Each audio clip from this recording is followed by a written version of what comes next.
कहानी की शुरुआत होती है वाचर से, जो सब कुछ देख रहा होता है कि यूनिवर्स में क्या हो रहा है, लेकिन वो उसमें दखल अंदाजी नहीं करता। उसका मानना होता है पूरे यूनिवर्स में एक डिसीजन ही एक नए अल्टरनेट यूनिवर्स को जन्म देता है। और एक कहानी ऐसे ही, जब जून 1943 में नाजी आर्मी पूरे यूरोप में मार्च करती है, तो एलाइड कंट्री ब्रुकलिन के एक लड़के को सुपर ह्यूमन बनाते हैं, जो उनके आर्मी को लीड कर सके और पीस इस्टेब्लिश कर सके।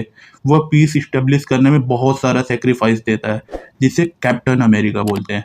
और दूसरी यूनिवर्स में देखा जाता है जब एक ब्रुकलिन के लड़के सिपाही को, जिसका नाम स्टीव रॉजर्स होता है, उसे सुपर सोल्जर बनाने की तैयारी हो रही होती है। उस रिसर्च को लीड कर रहे होते हैं टोनी स्टार्क के पिता हावर्ड स्टार्क। तभी साइंटिस्ट स्टीव रॉजर्स के गर्लफ्रेंड एजेंट कार्टर से पूछते हैं कि आप यहाँ रहेंगी या जाएंगी। एजेंट कार्टर का डिसीजन होता है कि वहाँ रुकेंगी, और यही एक डिसीजन एक नए अल्टरनेट यूनिवर्स को जन्म देता है। जब स्टीव रॉजर्स मशीन में लेट जाता है, तो वहाँ एक नाजी का साइंटिस्ट होता है जो बॉम्ब ब्लास्ट कर देता है, जिससे बहुत लोगों की मौत हो जाती है। वह साइंटिस्ट रॉजर्स को भी गोली मार देता है, जिससे वह पूरी तरह से घायल हो जाता है। जब नाजी साइंटिस्ट सुपर सोल्जर लेकर भागने का कोशिश करता है, तभी एजेंट कार्टर उसे गोली मार देती है। उसके बाद वो रॉजर्स के पास जाती है। रिसर्च का समय बीतने लगता है, तो कर्नल फ्लिन रॉजर्स को मशीन में जाने के लिए बोलता है, लेकिन रॉजर्स मशीन में नहीं जा सकता क्योंकि उसे गोली लगी होती है। उसके बाद कर्नल हावर्ड स्टार्क से बोलता है, तुम मशीन में जाओ, नहीं तो इसका कॉस्ट बर्बाद हो जाएगा। हावर्ड स्टार्क बोलता है, फिर मशीन को कौन संभालेगा, क्योंकि उसके अलावा वहाँ कोई साइंटिस्ट भी नहीं बचा होता।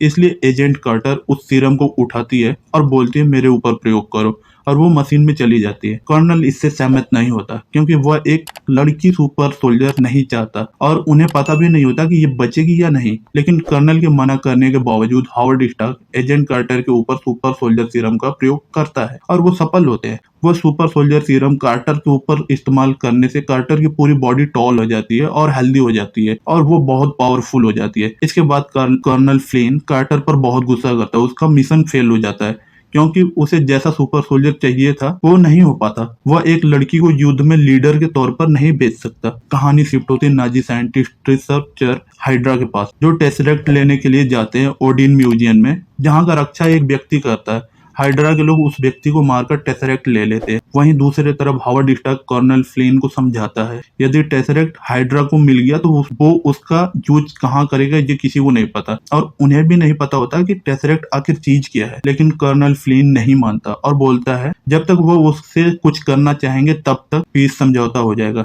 फिर इसके बाद कहानी शिफ्ट होती है जहाँ एजेंट कार्टर होती है। वो बहुत गुस्सा होती है कर्नल फ्लिन से, क्योंकि वो कार्टर को सुपर सोल्जर नहीं समझता। तभी वहाँ हावर्ड स्टार्क भी आ जाता है, जो अपने साथ एक सूट और शील्ड लाता है और एजेंट कार्टर को देता है। कहानी शिफ्ट होती है जब हाइड्रा टेसरेक्ट अपने साथ लेकर जा रहे होते हैं, तभी एजेंट कार्टर उनके काफिले पर आक्रमण कर देती है। वह सुपर सोल्जर के रूप में पहली बार अपने ताकत को महसूस करती है, और हाइड्रा के काफिले की गाड़ी को उठाकर फेंक देती है और उनके सैनिकों को अकेले ही मार देती है।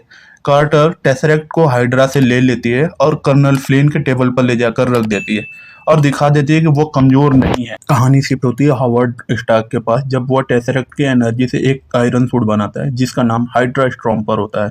और यह आयरन सूट एक्चुअली में स्टीव रॉजर्स के लिए बनाया जाता है, क्योंकि उसे गोली लगने से वह अपाहिज हो चुका होता है। इसके बाद समय आता है जब कैप्टन कार्टर को एक मिशन दिया जाता है कि वह हाइड्रा के जेल से 107 नंबर सैनिक के टुकड़ी को आजाद कराए, जिसमें स्टीव रॉजर्स का दोस्त बकी भी होता है। जब कैप्टन कार्टर हाइड्रा के जेल में जाती है, तो वह लोगों से पूछती है बकी कौन है। जब उसे बकी मिल जाता है, तो कैप्टन कार्टर बकी और उसके साथियों को लेकर निकल जाती है, लेकिन उसी टाइम उनके ऊपर हाइड्रा के सैनिक हमला कर रहे होते हैं। तभी उस लड़ाई में एंट्री होती है हाइड्रा स्ट्रॉम्पर आयरन सूट की, जिसे चला रहा होता है स्टीव रॉजर्स। बकी स्टीव रॉजर्स को देखकर बहुत खुश होता है। इसके बाद वो सभी हाइड्रा के सैनिकों से बहुत देर तक लड़ने के बाद वो 107 नंबर सैनिक के टुकड़ियों को आजाद करा लेते हैं हाइड्रा से। इसके बाद कैप्टन कार्टर और हाइड्रा स्टम्पर यानी स्टीव रॉजर्स दोनों मिलकर बहुत सारे मिशन को अंजाम देते हैं, जिससे कर्नल फ्लिन बहुत खुश होता है। कहानी शिफ्ट होती है हाइड्रा चीफ के पास, जब हिटलर के सैनिक आकर बोलते हैं, अब तुम अपने मन से काम नहीं कर सकते, तुम्हें हमारे हिसाब से चलना होगा। हाइड्रा का चीफ इतना गुस्सा होता है कि वह हिटलर के सैनिकों को मार देता है और बोलता है हाइड्रा अब अपने हिसाब से काम करेगा,